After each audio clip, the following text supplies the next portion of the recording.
Well, my title is President of Aflac US, and my responsibility is to develop the strategy for growth for Aflac US.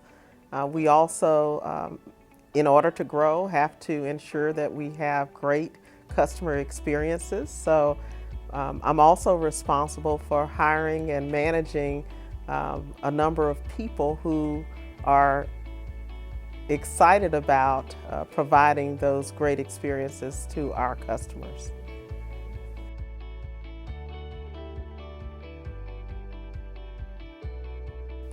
I think every experience you have coming out of high school, going to college, if that's something that you decide that you're going to do, absolutely prepares you for where you are, where you're going.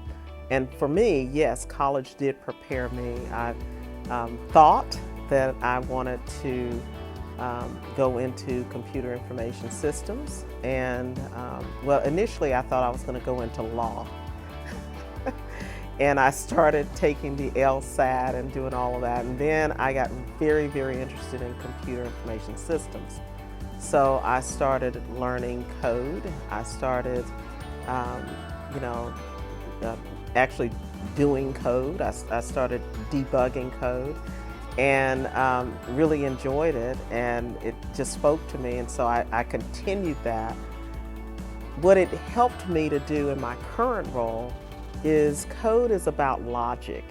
It's about a logical sequencing of thoughts. It's about looking at process and trying to innovate and move to another way of doing something. And it really has helped me in what I do today. So I'm not physically coding today, but all of the logic, all of the sequencing of ideas and innovation, I take that with me in my job today.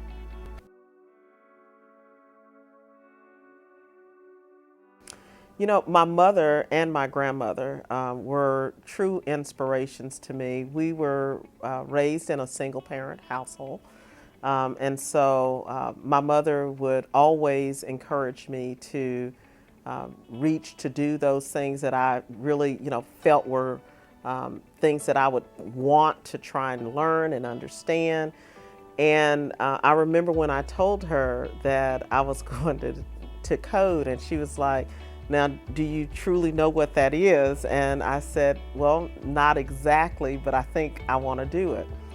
And at that time, we didn't have STEM programs. We didn't have a lot of that. And I remember being in the room with the majority, I think it was me and one other young lady, in a room full of probably 50 or so people.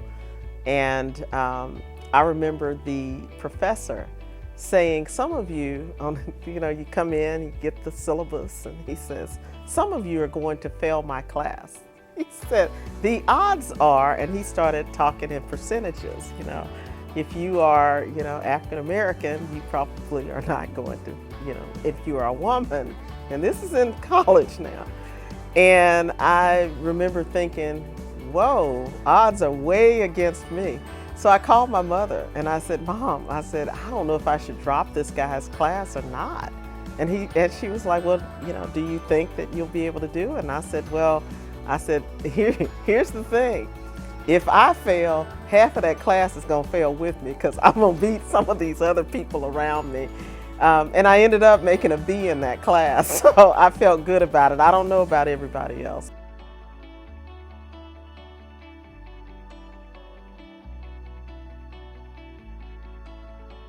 I think I would tell her to be more confident in who you are and what you can accomplish.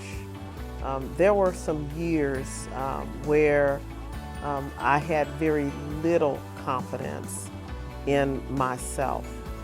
And it was not because of what anyone said to me in my household. It was what people said to me outside of my household. And I took that information and locked it in my head and spent a lot of time trying to make sure that I was not what people thought I would be. You know, that I did not go down the roads that people thought that I would go down.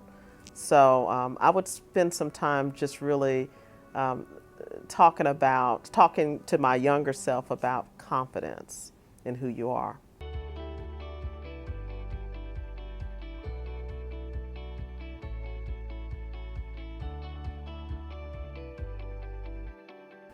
You know, I think the advice that I would give to anyone who just has so much opportunity in front of them is don't take for granted the journey.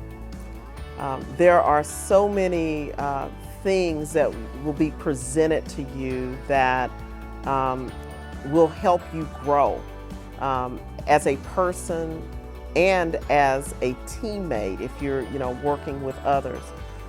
Take everything in and decide what pieces are good for you and what pieces are not good for you. And don't look back. Don't at all look back.